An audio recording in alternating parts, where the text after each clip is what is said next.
ঘোষণা দিয়ে এনসিটিভির সামনে আজকে আক্রমণ করা হয়েছে। সবাইকে বাঙালি পরিচয়ে সবাইকে এক সূত্রে গাঁথতে চেয়েছেন, যেটির মধ্য দিয়ে শুধুমাত্র বাঙালি ছাড়াও আমাদের দেশে অন্যান্য যে জাতিসত্তা রয়েছে তাদেরকে অস্বীকার করা হয়েছে। প্রিয় সহযোদ্ধা, আপনি আজকে দেখেছেন, আজকে বাঙালি বাঙালি, তুমি কে আমি কে, বাঙালি বাঙালি, আমরা এই স্লোগানকে 5ই আগস্ট আমরা স্থায়ীভাবে প্রত্যাখ্যান করেছি। আমরা যখন ঢাকা বিশ্ববিদ্যালয়ে এই যে আগস্টের যে জুলাই যে মুভমেন্টে আমাদের উপরে ছাত্রলীগের যে নৃশংস নির্যাতন, গত দীর্ঘ 1.5 যুগের বেশি সময় ধরে যে নির্যাতনের ধারাবাহিকতা অব্যাহত ছিল, সেখানে যে কি স্লোগান ছিল, এই স্লোগানটি ছিল তুমি কে আমি কে, বাঙালি বাঙালি। কিন্তু এই জুলাই অভ্যুত্থানে এসে প্রত্যেকটা মানুষ, এই বাংলাদেশি ভূখণ্ডে যারা বাস করে, প্রত্যেকটা মানুষ এই স্লোগানকে তারা প্রত্যাহার করেছে। প্রিয় সহযোদ্ধা, আজকে আপনারা দেখেছেন দীর্ঘ 1.5 যুগের বেশি সময় ফ্যাসিবাদের আমলে যেভাবে আমাদের উপরে নির্যাতন নিপীড়ন করা হতো, সেই নির্যাতন এবং নিপীড়নের আরেকটি আজকে মহড়া সেখানে এনসিটিভির সামনে দেওয়া হয়েছে। আমাদের বোন শ্রেষ্ঠ আজকে হসপিটালে কাতরাচ্ছে। আমরা আইন শৃঙ্খলা রক্ষাকারী বাহিনী যারা রয়েছে, আমরা তাদের দায়িত্ব অবহেলার আমরা নিন্দা জানাই। আমরা দেখেছি ফ্যাসিবাদের সময় আমরা যখন যখন কোন রাজনৈতিক কর্মসূচি দেওয়া হতো, যদি বডি ল্যাঙ্গুয়েজ, সাইন ল্যাঙ্গুয়েজের মধ্যে যদি রাজনৈতিক কর্মসূচি দেওয়া হতো, ফ্যাসিবাদ বিরোধী যে রাজনৈতিক শক্তিগুলো রয়েছে তারা যদি বডি ল্যাঙ্গুয়েজের মধ্য দিয়ে কোনো ধরনের রাজনৈতিক কর্মসূচি দিত, সেখানে ইন্টেলিজেন্স ইউনিটগুলো বাসা থেকে ধরে ধরে নিয়ে এসে তাদেরকে আইনের আওতায় নিয়ে আসতো। কিন্তু আজকে আমরা দেখছি ঘোষণা দিয়ে এনসিটিভির সামনে আজকে আক্রমণ করা হয়েছে। যারা অপরাধী তাদের ছবি জাতির কাছে স্পষ্ট, যারা হামলা করেছে তাদের ছবি জাতির কাছে স্পষ্ট, যারা আমার ভাই বন্ধুর উপরে হামলা চালিয়েছে তাদের ছবি সবার সামনে স্পষ্ট। কিন্তু আমরা দেখছি তাদেরকে কোনোভাবে সেলফ এক্সিট দেওয়ার জন্য ট্যাগিং ব্লেমিং গেম শুরু হয়েছে, যেটি আমাদের গত 1.5 যুগের ফ্যাসিবাদী যে কাঠামো রয়েছে, এই কাঠামো রয়েছে সাইক্লিক্যাল যে চর্চাটি অব্যাহত রয়েছে। আমরা স্পষ্টভাবে বলতে চাই, যে পরিচয় হোক না কেন, আজকে যারা হামলার নেতৃত্ব দিয়েছে, হামলায় অংশগ্রহণ করেছে, তাদেরকে গ্রেফতার করে তাদেরকে শাস্তির আওতায় নিয়ে আসতে হবে। এবং এই জাতিগত আমাদের এই সম্প্রীতিকে যারা পুঁজি করে, যারা এই বিভেদকে পুঁজি করে, যারা হচ্ছে দেশ বিভাগের, ভূখণ্ড বিভাগের ষড়যন্ত্রে যারা লিপ্ত হচ্ছেন, দেশীয় ষড়যন্ত্র এবং বিদেশি ষড়যন্ত্রে যারা পা দিচ্ছেন, তারা হচ্ছেন বাংলাদেশের শত্রু।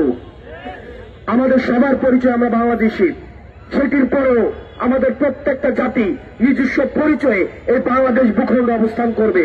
তাদের যে সংস্কৃতি রয়েছে, তাদের যে ভাষা রয়েছে, নিজের যে সত্তা রয়েছে, এই সত্তা, সংস্কৃতি এবং ভাষা সেটি গর্বের সাথে এই ভূখণ্ডের মধ্যে প্রচার করবে।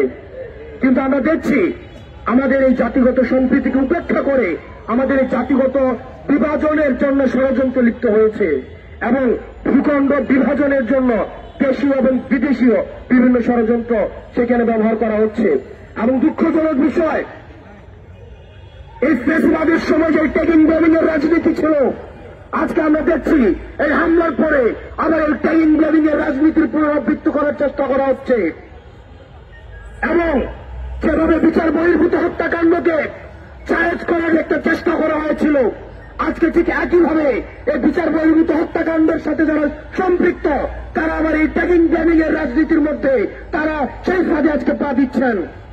আমরা আপনাদেরকে বলতে চাই, এই ট্যাগিং ব্লেমিং এর রাজনীতির আমরা কবে আলোচনা করেছি? 5ই আগস্ট। এই 5ই আগস্ট পরবর্তীতে আমরা বারবার বলছি, গর্দান এবং তলোয়ার একসাথে কখনোই থাকতে পারে না। ঠিক একইভাবে 5ই আগস্ট পরবর্তী বাংলাদেশে এই ফ্যাসিবাদ বিরোধী শক্তি এবং যারা ফ্যাসিবাদের পক্ষে ছিল তারা কখনোই একসাথে থাকবে না। আপনি যদি 5ই আগস্টের পক্ষে থাকেন, আপনি যদি জুলাইয়ের অভ্যুত্থানের পক্ষে থাকেন, আপনি যদি ফ্যাসিবাদ বিরোধী শক্তি হয়ে থাকেন, তাহলে আওয়ামী লীগের যে ষড়যন্ত্র রয়েছে, আওয়ামী লীগের যে সফট কালচারাল হিজামনি রয়েছে, সেগুলোর বিরুদ্ধে এই 5ই আগস্ট পরবর্তী সময়ে আপনার সুস্পষ্ট এবং দৃশ্যমান অবস্থান বজায় রাখতে হবে। কিন্তু অত্যন্ত পরিতাপের বিষয়, 5ই আগস্ট পরবর্তী সময়ে আমরা দেখছি আওয়ামী লীগের যে কালচারাল হিজামনি, সেই হিজামনিকে আবার টিকে আনার জন্য, সেটাকে আবার রিইনস্টল করার জন্য আমাদের দেশের কালচারাল একটা হিজামনি, যারা মানুষকে ট্যাগিং এবং ব্লেমিং এর মধ্য দিয়ে এই শাসন এবং শোষণকে, যারা হচ্ছে এই গত 15-16 বছরের, যারা হচ্ছে এই আওয়ামী লীগের অপশাসনকে যারা ন্যায্যতা দিয়েছে, তারা আবার সক্রিয় হচ্ছে। প্রিয় দেশবাসী, আপনাদের এই বিভাজনের বিপক্ষে আপনাদেরকে ঐক্যবদ্ধ থাকতে হবে। তারা করতে চাইবে বিভাজন, আমরা থাকবো ঐক্যবদ্ধ। পাহাড়ের যে ভাই বোনরা রয়েছেন, পাহাড়ের যে জাতিগোষ্ঠী ভাইরা রয়েছেন, আপনাদের প্রতি আহ্বান থাকবে, এই বিদেশি যে পৃষ্ঠপোষকতার যে ষড়যন্ত্র, সেগুলোর ফাঁদে আপনারা পা দিবেন না। যেই দ্বিমতগুলো হচ্ছে, সেই দ্বিমতগুলোর সমাধান টেবিল টপ ডিসকাশনের মধ্য দিয়ে সম্ভব। আমরা বারবার বলছি, ডিসকাশনের মধ্য দিয়ে সলিউশনে পৌঁছানো যায়। অপারেশন করে, সাপ্রেশন করে, নির্যাতন করে, নিপীড়ন করে কখনোই সলিউশনে পৌঁছানো সম্ভব না।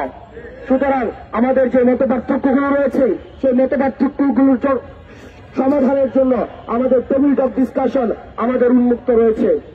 আমরা ডিসকাশনের মধ্য দিয়ে আমাদের এই মতবিরোধগুলোকে আমাদের ঐক্যমত্যের আমরা পৌঁছাবো এবং সবাইকে আহ্বান জানাবো, আমাদের যে ফেসিবাদ পরবর্তী যে সংগ্রাম, এই দীর্ঘমেয়াদী সংগ্রাম আমাদের অব্যাহত রয়েছে। যতদিন না পর্যন্ত আমাদের যে রক্তের দায়ভার, আমাদের যে দায়িত্ব, শহীদদের প্রতি যে আমাদের কৃতজ্ঞতাবোধ, আহতদের প্রতি যে আমাদের দায়িত্বশীলতা, সেটি যতদিন না পর্যন্ত আমরা বাস্তবায়ন করতে পারছি, ততদিন পর্যন্ত আমাদের এই লড়াই এবং সংগ্রাম অব্যাহত থাকবে। ইনকিলাব জিন্দাবাদ।